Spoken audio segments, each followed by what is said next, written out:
ring, the challenger, AJ Anthony Joshua.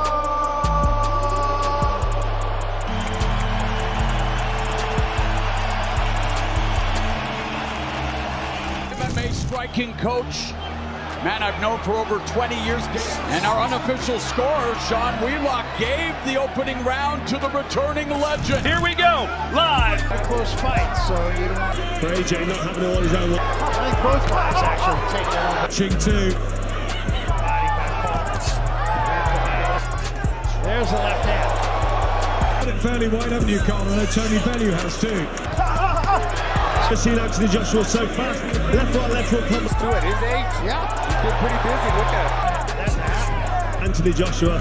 The Joshua. Answers with the right hand. Left from the guard. Oh, Good drop uppercut there. Joshua misses with the right hand. Was real, whether Jim Jones actually owed that money, and whose side you're on in this beef that just won't end. Subscribe if you're new here so you don't miss the next just leaked audio that... Anthony Joshua, as we all know, never been down, amateur or pro. But there's some It's those a lazy jab. That's what you want. Nose of Silva. very loose. To play a part in this. He claims as Jim Jones's landlord, exposing that the Dipset rapper owes somewhere between $80,000 and $180,000 in unpaid out like a pressure cooker. A heavyweight story that took its time and made every passing second feel dense with consequence. And this jab right there that really knocked Jake back. And we see that. Only one big shot, 2 points. Matching with the right hand. So a lot of focus on Joshua's as We'll find a pretty busy pace. should have the crowd like that. Traction, the glamorous. Looks in control, but up close as he tries the uppercut. When the bell rang, Jake looked relaxed and energized, light on his feet, snapping out probing shots, trying to dictate tempo and show he truly belonged under those bright lights. Joshua, by contrast, was composed and statuesque, reading everything, shoulders squared, choosing patience over pursuit, letting the moments come to him rather than forcing them. The opening Left hook there. Rough ball out there. Combination from Silva. Another jolting right hand sends Joshua down. Anthony Joshua floored and hurt here in the 6th round. rounds felt like a strategic duel powered by brute strength.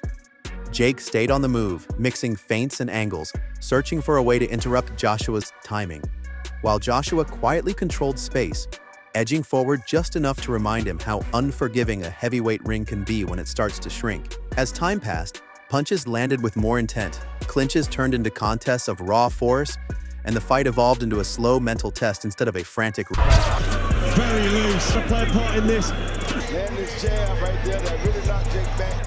And we see that. Only one big shot, 2 points. Matching with the right hand. So a lot of focus on Joshua's as We'll find a pretty busy pace. should have the crowd like that.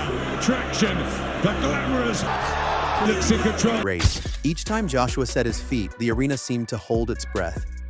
Each time the pressure crept forward, Jake answered it with resolve, refusing to unravel, refusing to disappear. Around the middle rounds, the fight stripped away hype and expectation, becoming something more primal, about endurance, decision-making under fatigue, and staying sharp when your body wants to rest. Neither fighter chased a finish, neither cracked under strain, and every round felt like belief clashing with experience in real time. In the later stages, sweat-soaked gloves, heavy breathing, and sheer will told the story, as both men leaned on composure as much as strength. It wasn't wild or spectacular.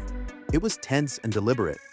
Controlled intensity meeting heavyweight truth, leaving the crowd buzzing not from one defining moment, but from a fight that asked a serious question and demanded everyone stay until the final answer was given.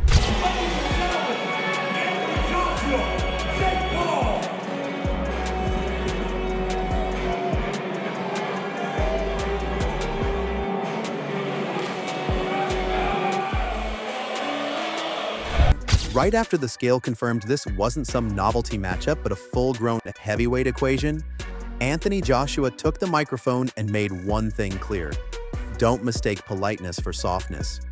Listening to him, it didn't feel like bravado at all.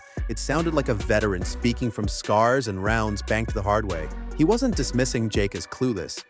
If anything, he was labeling him dangerous for the one reason that actually matters in a fight like this: belief. Joshua's message was clean and sharp. Overlook a man who truly believes in himself, and you've already given him a chance he didn't need to earn. So when AJ says you're getting the full AJ, it doesn't land like trash talk.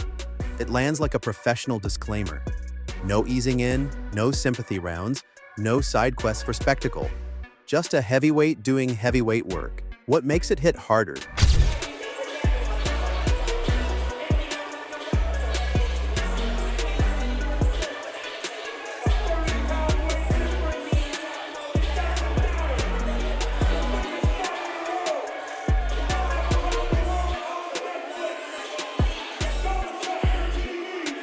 Is the way he explains it. He talks like a craftsman, not a bully. Knockouts aren't lucky moments. They're constructed outcomes. You don't chase them, you engineer them. And when he brings up integrity, that's the part a lot of Jake supporters might miss. Joshua isn't auditioning for hero or villain. He's here to execute properly, because boxing doesn't reward shortcuts no matter how loud the crowd gets. Sure, he smiles when knockout talk comes up because, let's be real, that's why the sport crackles with electricity. But this wasn't AJ selling violence. It was AJ refusing to dilute reality. Do you just think this guy's deluded? Nah. Look, an amateur coming into the game with no experience, he's taking on some good names. They may be old, they may be from different combats in terms of MMA and so on, but he's got in the ring at a decent level, fought Tommy Fury and so on, so he believes in himself. I take it seriously, I respect it. Yeah, but their levels, come on AJ. At 243 pounds, power in both hands, and zero interest in babysitting narratives, he sounded like a man grounded in exactly who he is, what's expected, and how thin the line is between entertainment and seriousness. And when a heavyweight speaks this calmly, this plainly, this unapologetically, that's when people stop joking and start listening. Then comes Jake Paul, stepping up right after that measured authority. The fact that you've been Olympic champion, two-time world champion, are you going to have to carry him to make it a spectacle? Or is he going to get the full AJ? The full. I've never gone in there and knocked someone out within 10 seconds. There's a methodical process to knocking someone out. But if the opportunity presents itself, I'm not planning on carrying Jake for 1 second more than I have to. Sounding like someone who already shook hands with fate backstage. Listening to Jake, you get that familiar energy. Part manifestation guru, part main character mindset. Fully convinced the universe already signed off on his script. He isn't flustered, he isn't hurried. He talks like this moment has been living rent-free in his head for years.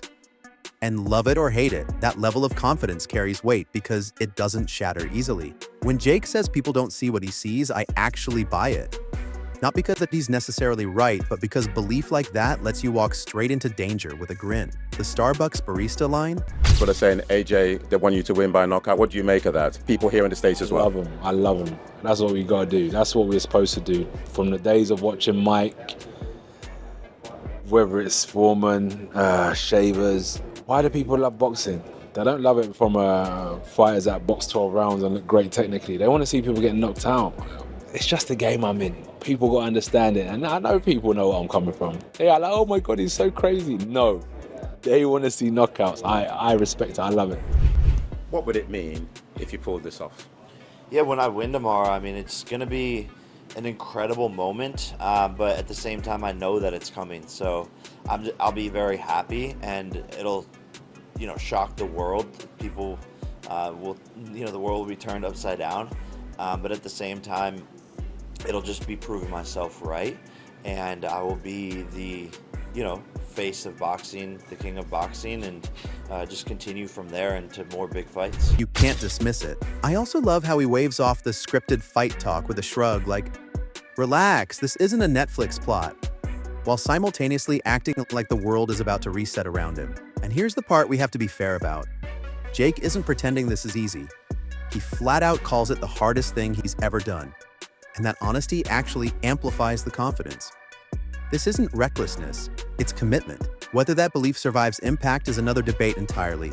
But stepping into a moment like this with jokes, controlled breathing, and no visible intimidation says a lot. Jake Paul might be walking into deep water, but he's doing it upright, smiling, and fully convinced the ending has already been written his way. And in boxing, belief doesn't guarantee victory, but it absolutely makes the night uncomfortable for everyone involved.